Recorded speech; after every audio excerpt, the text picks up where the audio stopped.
నమస్కారం అండి. బాలకృష్ణ గారు అసెంబ్లీలో మాట్లాడిన అంటే ఎలా అనిపించింది ఆ మాటల గురించి మీరేం చెప్తారు ఆ మాటలకి?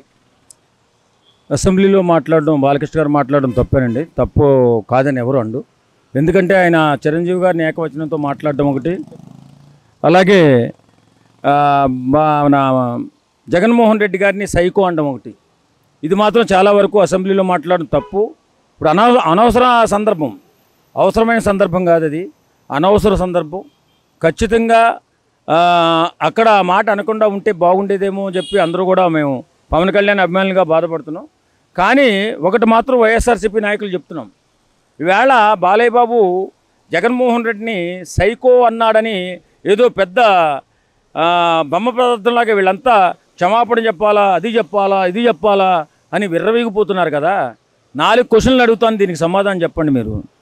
మీరు ప్రభుత్వంలో ఉన్నప్పుడు అహంకారంతో, అధికార మదంతో, డబ్బు మదంతో మీరు మాట్లాడిన మాటలు 4 వివరిస్తాను మీకు. ఏంటంటే, దూరంపూడి చంద్రశేఖర్ రెడ్డి అనేటటువంటి ఒక ఎమ్మెల్యే పవన్ కళ్యాణ్ గారి తల్లిని తిట్టినప్పుడు మీరు ఎందుకు మాట్లాడలేదు? ఆ దూరంపూడి చంద్రశేఖర్ రెడ్డిని తీసుకొచ్చి చెప్పు తగిందాకా కొట్టి ఇది రాజకీయాల్లో కరెక్ట్ కాదురా అని మీరు ఎందుకు చెప్పలేదు? రెండవది, అలాగే ఒక మంత్రి పవన్ కళ్యాణ్ గారిని పవన్ కళ్యాణ్ పిచ్చి కుక్క అని అన్నప్పుడు మీరు నోట్లో ఏం పెట్టుకున్నారు? ఆ మంత్రిని తీసుకొచ్చి మందల వంచవలసిన బాధ్యత మీదే కదా. ఇష్టానుసారం దేవుళ్ళ లాంటి పవన్ కళ్యాణ్ గారిని, ఆయన అప్పటికి ఒక మంత్రి కాదు, ఒక ఎమ్మెల్యే కాదు, ఆయన పార్టీ పెట్టుకుని 10 సంవత్సరాలు ఆ పార్టీని బతికించుకోవడం కోసం తపన పడుతూ సినిమాలు చేసుకుంటూ తిరుగుతున్న వ్యక్తిని ఇష్టానురీతిగా ఉచ్చనీచాలు లేకుండా క్యారెక్టర్ అసాసినేషన్ చేసి ఆయన పిల్లలను, ఆయన కుటుంబాన్ని రోడ్డు మీదకి లాక్కొచ్చినప్పుడు తెలియలేదా? మీ వేళ మీరు సత్యసంధులు అయిపోయినట్టు, ఏదో దేవతామూర్తులు అయిపోయినట్టు, బాలయ్య బాబు ఏమో పెద్ద ఏదో కొంపలంటిపోయిన మాట అన్నట్టు. సిగ్గుండాలి బతికేమంటే. మీరు ముందు ఆంధ్ర రాష్ట్రాన్ని సర్వనాశనం చేసినటువంటి వ్యక్తులు ఎవరైనా ఉన్నారంటే వాళ్ళు వైసీపీ నాయకులు. సర్వనాశనం అంటే ప్రాంతాలు సర్వనాశనం చేశారు, తర్వాత రాజకీయాన్ని కలుషితం చేశారు, ఇష్టానురీతిగా రాజకీయాలను కలుషితం చేశారు, బూతుల ప్రపంచం చేశారు, బూతుల రాజ్యంగా చేశారు.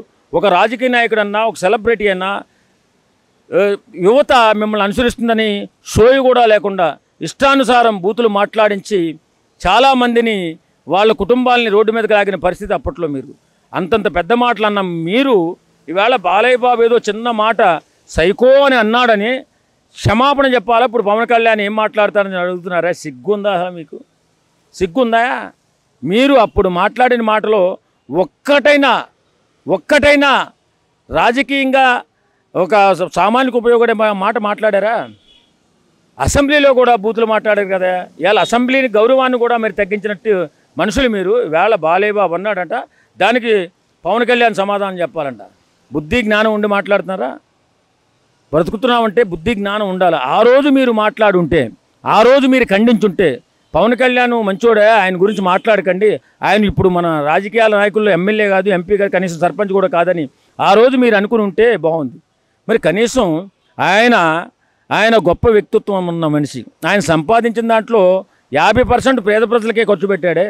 నీ ప్రభుత్వంలో ఎంతోమంది రైతులు కష్టాలు భరించలేక ఆత్మహత్యలు చేసుకుంటే వారందరికీ కుటుంబానికి ₹1,00,000 ఇచ్చాడే. కనీసం బుద్ధి జ్ఞానం ఉండి మాట్లాడారా ఆ రోజు? ఏం లేదు. వేళొచ్చి బాలయ్య బాబు ఏదో అన్నాడంట, దాన్ని చిరంజీవి గారిని కూడా ఏదో పెద్ద మాట. నేను చిరంజీవి ఫ్యాన్స్ రా బాబు. నేను మొన్న పుట్టినరోజుకి చిరంజీవి గారి ఒక సాంగ్ కూడా వేశాను, నేను ఒక సాంగ్ కూడా చేయించి చిరంజీవి గారు ప్రజెంటేషన్ చేశాను.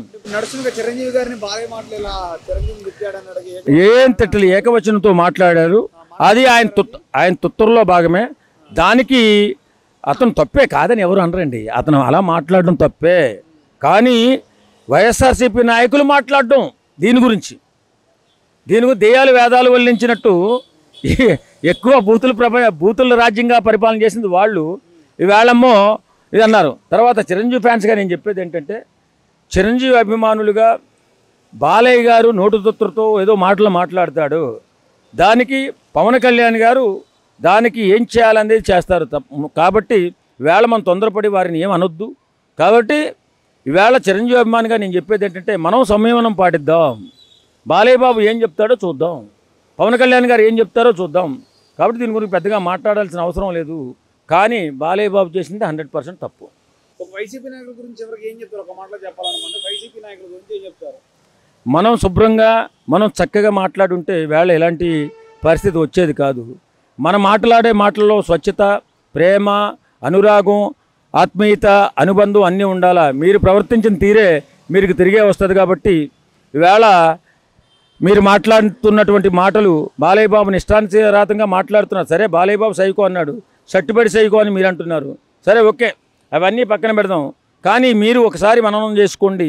మీ ప్రభుత్వంలో మీరు ఎలా పరిపాలన చేశారో, మీ ప్రభుత్వంలో మీరు ఎలా ప్రవర్తన చేశారో, మీ ప్రభుత్వంలో ఎలాగా మీటింగులు కూడా రాకుండా ఒక పెద్ద సామాజిక వర్గం, ఆ వర్గానికి దేవుడు లాంటి వ్యక్తి పవన్ కళ్యాణ్ని మీరు ఏం చేశారో ఒకసారి మనసులో గుర్తుంచుకోండి. ఇవాళకి కూడా మీరు మారలేదు. పవన్ కళ్యాణ్ ఇవాళకి కూడా మీరు మారుతున్నారు. ఆ రోజా అనే ఆవిడ పవన్ కళ్యాణ్ గారిని ఏరా నువ్వెవడరా అన్నప్పుడు ఏం పెట్టుకున్నారు మీరు? ఆమెకేం పెట్టారు? ఇవన్నీ అందరికీ గుర్తుంటాయి. కాబట్టి మీరు హాస్యాస్పదంగా మాట్లాడి మీరు చెడ్డ పేరు తెచ్చుకోవడం తప్ప ఇందులో బాలయ్య బాబుని మీరేం అనలేరు. కాబట్టి బాలయ్య బాబు అన్నది 100% తప్పు. ఆయన ఆ మాట అనకూడదు. అసలు అసెంబ్లీలో ప్రస్తావనే రాని ప్రస్తావన ఆయన తీసుకొచ్చి పెట్టడం, బాలయ్య బాబు అనడం, దానికి మీరు ఇంతలాగా రియాక్ట్ అవ్వడం చాలా హాస్యాస్పదంగా ఉంది మీరు మాట్లాడే మాటలు. కాబట్టి మీరు ఇప్పటి నుంచైనా మంచిగా మాట్లాడడం, మానవత్వంతో మాట్లాడడం నేర్చుకోండి. ఫ్యూచర్లో వైసీపీ పార్టీకి భవిష్యత్తు ఉంటుంది.